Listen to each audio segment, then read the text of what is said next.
Nous allons lire dans Josué chapitre 10. Wow. Verset 12 jusqu'au verset 14. Josué chapitre 10, verset 12 jusqu'au verset 14.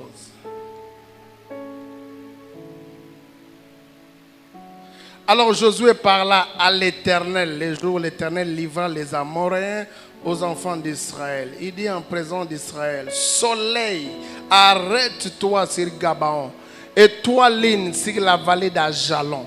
Et le soleil s'arrêta, et la ligne suspendit sa course, jusqu'à ce que la nation ait tiré vengeance de ses ennemis. Cela n'est-il pas écrit dans les livres des justes? Le soleil s'arrêta au milieu du ciel et ne se hâta point de se coucher presque tout un jour. Wow. Il n'y a point eu de jour comme celui-là, ni avant ni après, où l'Éternel ait écouté la voix d'un homme, car l'Éternel combattait pour Israël. Donne-moi un amen bien. Donne-moi un amen bien. Je suis venu dire à une personne, cette année, tu vas vivre une pluie de faveur. Donne-moi un amen bien. Le Seigneur t'amènera dans des dimensions de faveur que tu n'as jamais imaginées. Et lorsque tu crois à cela, tu me donnes un amen bien. Tu me donnes un amen intéressant. Tu me donnes un amen qui dépasse la main de ton ami. Je veux avoir un amen qui dépasse la main de ton voisin. Ta façon de répondre à l'amen détermine la faveur qui viendra dans ta vie. Il y a des amens qui arrivent simplement lorsque tu sais répondre et te donner un amen très intéressant. Wow! Je suis en train de dire, les enfants d'Israël étaient en train de prendre possession de Canaan. Et lorsqu'ils sont arrivés, il y avait les Gabaonites qui étaient attaqués. Comme ils ont fait alliance avec les enfants d'Israël, ils ont fait recours à Josué. Et Josué s'est mis en expédition pour combattre les 5 rois qui voulaient déstabiliser les Gabaonites. Comme ils avaient fait alliance avec Israël, donc c'était aussi le combat des enfants d'Israël. Les enfants d'Israël avaient l'avantage sur ces combats-là, mais après un certain moment, le soleil commençait à coucher. Waouh, je ne sais pas, quelque chose qui s'est passé dans la tête de Josué. Josué a fait une prière que je n'avais jamais vu Moïse faire, je n'ai jamais vu Abraham faire.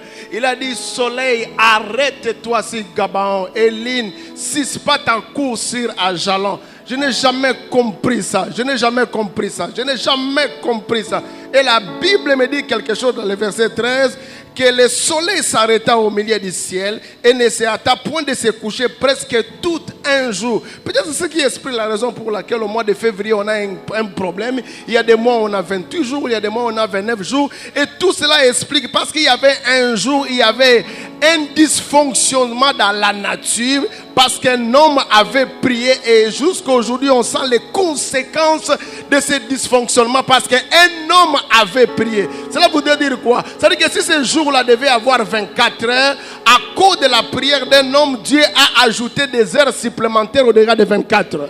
Est-ce que je suis en train de parler à une personne? Dieu a ajouté des heures supplémentaires au-delà de 24. Ça veut dire quoi? Les 24 heures sont les heures normales. Et les heures que Dieu a ajoutées là, ce sont des heures supplémentaires. Ou encore des heures de la faveur. Alléluia. La faveur, c'est ce que Dieu ajoute au-delà des choses normales. C'est ce que Dieu ajoute au-delà des choses classiques. C'est Dieu que Dieu ajoute au-delà des capacités et de la logique normale. Je suis en train de dire à une personne: tu as travaillé pendant 24 heures, mais Dieu va t'ajouter 25e heure. Et la 25e que Dieu va t'ajouter, ça sera les heures supplémentaires ou ça sera les heures de la faveur divine. Je suis en train de dire à une personne en ce lieu ce qui suit. Josué a combattu. Il avait déjà l'avantage, mais comme à l'époque il n'y avait pas de courant électrique, il n'y avait pas de projecteur, on devait arrêter les combats et reporter les combats pour demain. Josué a dit non, si nous laissons que le combat soit reporté demain, les ennemis risquent de prendre l'avantage. Il faut simplement que j'arrête le soleil, j'arrête la ligne pour que je puisse les achever déjà cette année. Je suis en train de te dire, il n'y aura pas de report de combat par rapport à ce qui s'est passé l'année passée. La victoire que Dieu t'a donnée d'ici quelques mois, tu vas achever ça au cours de cette année ici. Si Dieu a commencé à t'élever, il va continuer avec ça. Si Dieu a commencé à te bénir, il va continuer avec ça. La victoire sur la sorcellerie que Dieu a commencé à te donner, il va continuer avec ça. La victoire sur la pauvreté que Dieu t'a donnée, il va continuer avec ça. Si dans les airs normaux, tu n'as pas pu avoir la victoire, Dieu va te donner la faveur pour te permettre d'avoir la victoire. Je me rappelle encore des enfants d'Israël qui étaient allés en expédition en Canaan. Ils ont remarqué que les fils d'Anak étaient là, ils étaient très forts. Mais il y a deux personnes qui ont donné un témoignage différent. Il s'agit de Josué et de Caleb. Si tu veux vivre la différence, tu dois aussi avoir un langage différent.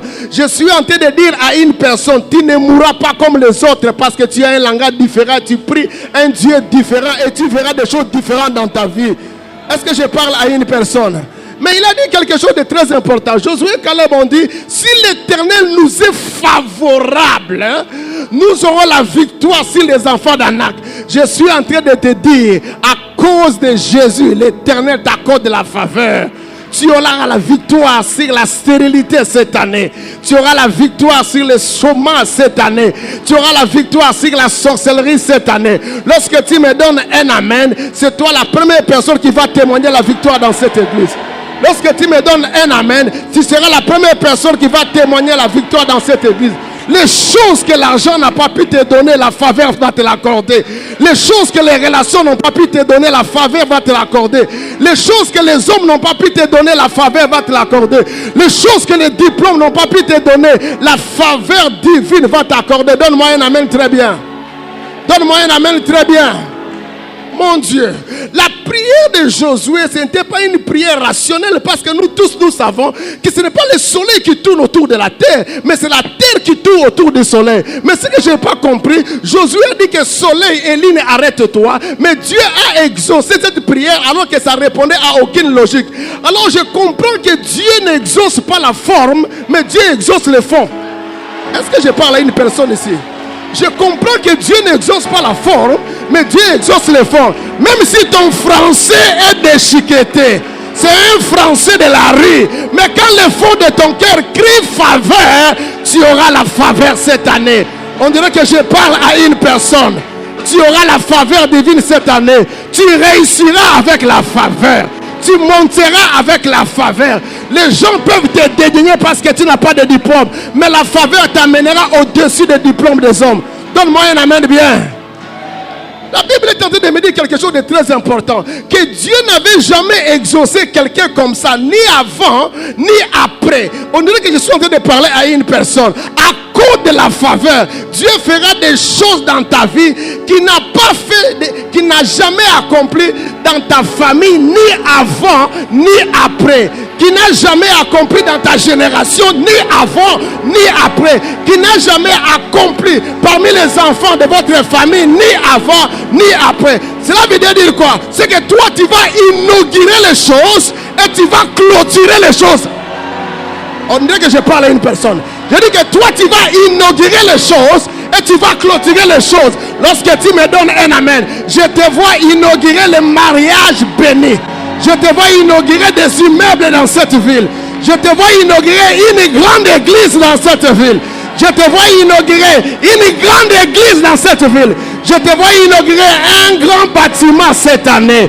Je te vois inaugurer l'achat d'un jet privé cette année. Je te vois inaugurer un sommet, un nouveau poste cette année. Lorsque tu me donnes un amen, je vois ces choses-là arriver.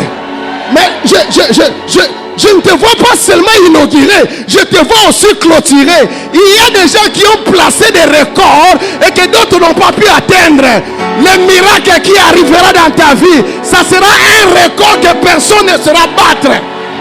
On dirait que je parle à une personne ici. On dirait que je parle à une personne ici. On dirait que je parle à une personne ici. Tu vas battre, tu vas placer un record que personne ne saura battre.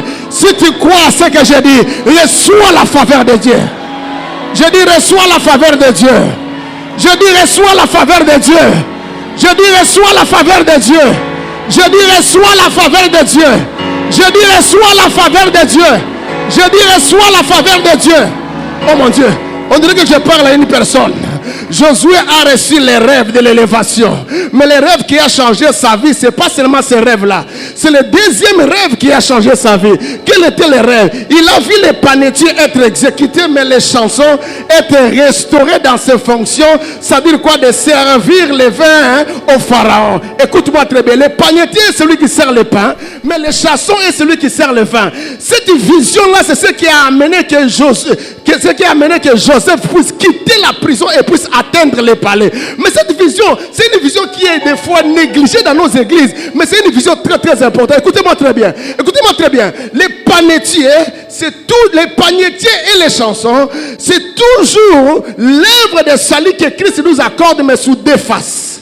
Les panetiers devaient être crucifiés, c'est-à-dire que la chair de Jésus devait être crucifiée à la croix. Mais les chansons, celui qui sert le vin, devait rentrer chez Pharaon pour parler afin de libérer Joseph là où il était de la prison. C'est-à-dire que la chair devait rester à la croix, mais le sang devait couler pour défendre notre cause devant le Père au ciel, pour faire sortir Joseph de la prison. Je suis en train de dire, peu importe la prison là où on t'a placé, les chansons ont été restaurées dans ses fonctions. Je dis, les chansons ont été restaurées dans ses fonctions.